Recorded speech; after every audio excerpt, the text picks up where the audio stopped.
When it comes to being safe on your motorcycle in traffic, the biggest thing I want to talk about today are intersections. Intersections are the fastest place where things can go sideways or kind of change or get a little crazy. And I wanted to draw this diagram really quick. Think about it this, when you're coming up to an intersection, let's say you're going down this line of travel over here, right? You're just trying to make it through this intersection. You got the green, everything's cool and ready.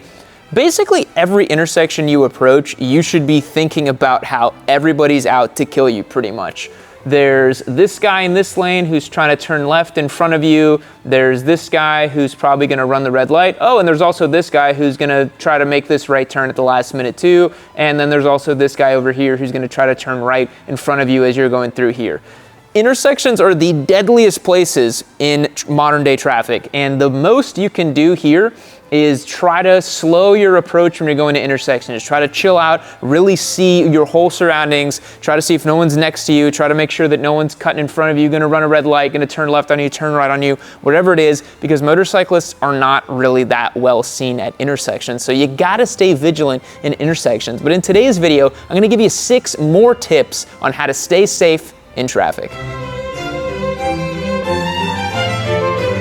The next concept I want to talk about is something that I've heard over in the UK called making progress. Now, what this means is that you should never be in a position where you're in between a bunch of traffic. You're on a motorcycle, you're small, you're lightweight, and you can very easily maneuver around traffic. You should never just sit in the middle of traffic and not try to make progress through these trucks and through these cars. Now, I'm not advocating that you split lanes and try to get out of everyone's way as quick as possible and flip everyone off as you go down the road. But what you should be doing is making sure that you're not stuck between a bunch of cars. Make progress through traffic and make sure that you have a clearer area. If you're building a buffer of space between you and the people around you, you're less likely to get hit. If you're sitting here in the middle of a bunch of traffic, most people are on their cell phones while they're driving nowadays. They're gonna flip their indicator and immediately yank on the wheel and get over, and guess what?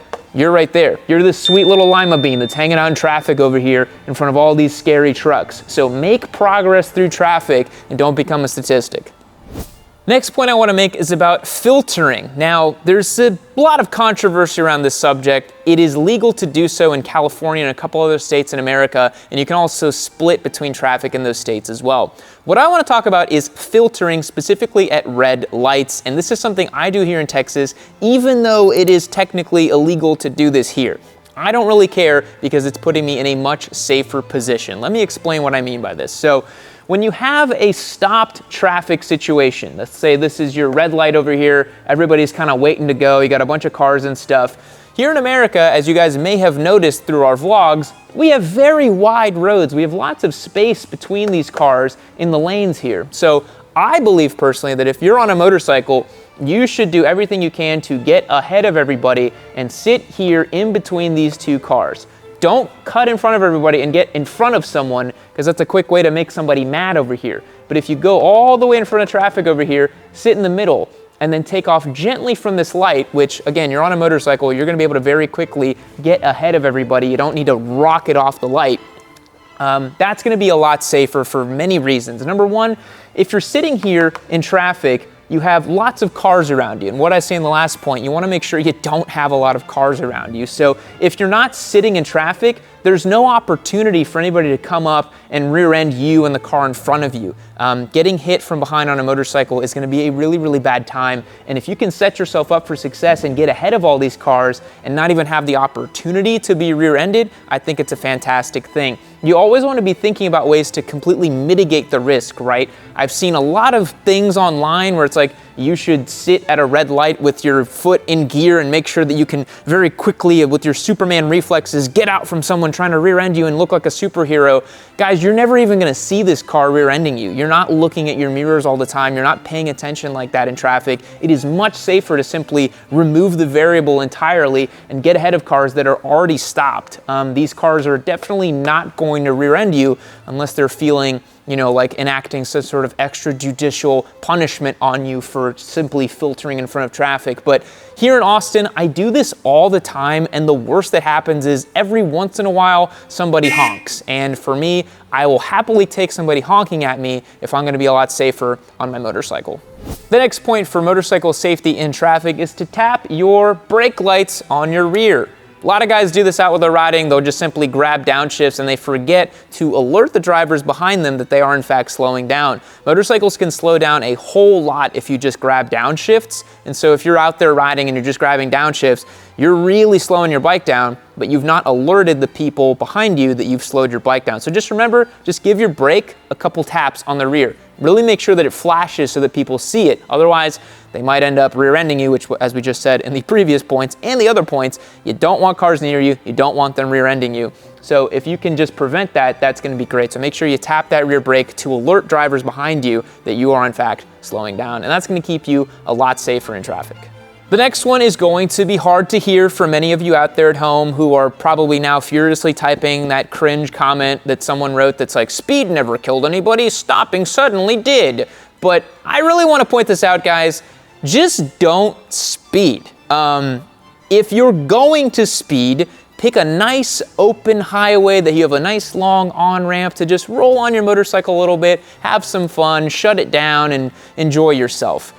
If you're speeding on crowded streets and you're doing like 80 miles per hour in 35 zones, you are begging to have a disaster happen to you. And the reason is because when you speed on a motorcycle, your braking distances are massively changed. Your reaction times are static, but your variable for distance is going to change dramatically, right? Like you might have a half a second reaction time to go and grab your brake lever, but that distance is going to be super big if you're already going so much faster. Simply not speeding is going to keep you so much safer in traffic. I don't care what anybody says, speeding is dangerous. Speeding aggressively on the street is very dangerous. You shouldn't be going super fast on crowded streets. But again, I'm a motorcyclist. I bought my motorcycles because they are fast and they are fun, but I need to do so responsibly. So this really comes down to picking your moments, picking your times, and making sure that you're not putting yourself or anyone else in danger. You can make the argument that you don't want law enforcement on your back and stuff like that too. So if you're going to be speeding a lot, maybe you should be checking for that as well. But to me, that's a secondary concern. Getting a speeding ticket sucks, but ultimately is much preferable to endangering yourself or somebody else. Don't speed on your motorcycle. Dan the fireman talks about this all the time. You're going up to a corner, you're going too fast, you're not gonna make it. You're not gonna be able to brake in time. If you're going too fast on a side street and someone pulls out in front of you, if you weren't doing 90 miles per hour, you probably could have stopped in time, but you weren't. You were doing 90, and so now you just smashed into a car. If you were doing 30, you could have stopped in time, no problem. So there's a lot of situations that I see online in videos where people get hurt on motorcycles simply because they were just going too fast.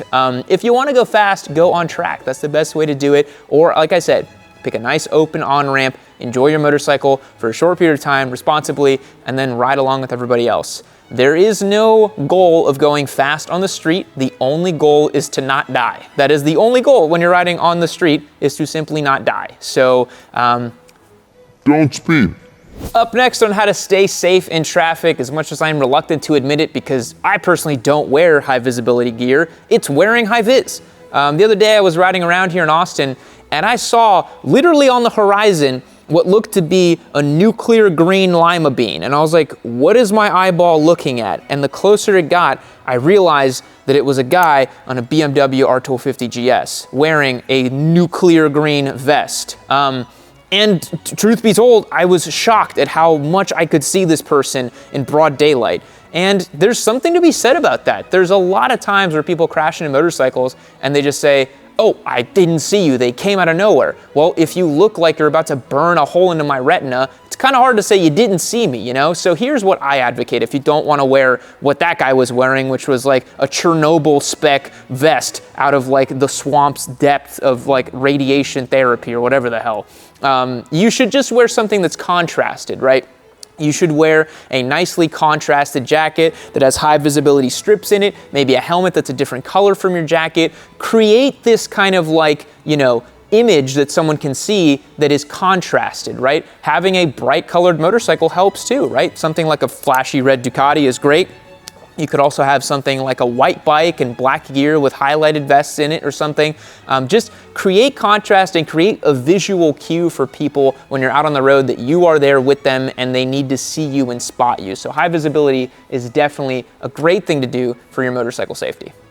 All right, folks, last up on the list today, if you saw my video a week back about how I have changed my opinion on this subject a little bit, you're gonna love this point. It's trail braking and covering your brakes. This is kind of a twofer for you here at the end of the video, but I have recently changed my mind about trail braking on the street. It's something that I do on track all the time, and I believe it's a fantastic technique and a necessary technique to get those lap times way, way, way down.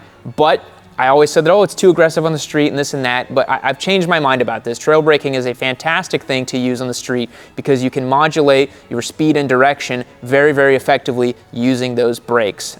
It's a great thing to use. That way, if you're coming into a corner, you're not going to be surprised if your radius tightens up because you can just simply add more brake and you can just tighten the turn and you're going to be completely fine versus the rider that is just mid-corner on the gas, it tightens, they don't know what to do, they try to load the front tire really quickly and the whole thing gets out of sorts. So trail braking is awesome. You should be doing that all the time. But beyond that, you should be covering your front brakes. You should definitely be riding on the street with at least your hand ready to brake. Think about it this way.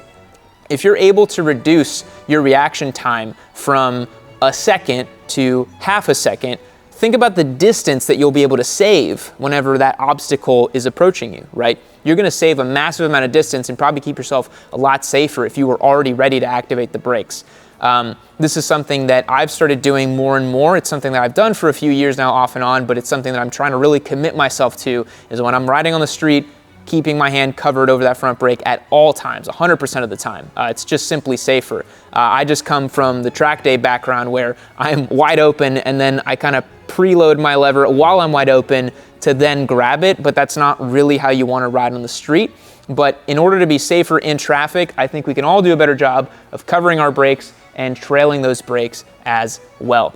So guys, those are my tips to be safer in traffic. I hope you learned something today. I hope you're gonna take this knowledge and go out into the road and approach it with a little bit more thoughtfulness and try to stay a little bit safer while you're out on your motorcycle. Be sure to check out yammynoob.co and keep the conversation going. Join our community Discord server by hitting the link down below to yammynoob.co. Get access to all of our behind the scenes live streams, all of our giveaway bikes, and get entries to win all those giveaway bikes as well. We'll catch you guys in the next one. See you later.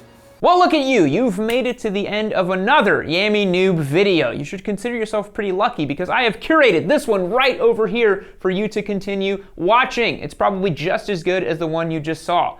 Unless you hated the one you just saw. I don't know, maybe leave me a comment down below about how much you hated it as well too. Or just keep watching this one. Make sure you keep watching Yammy Noob. Don't forget to keep watching Yammy Noob. That's the most important thing. Keep watching Yammy Noob.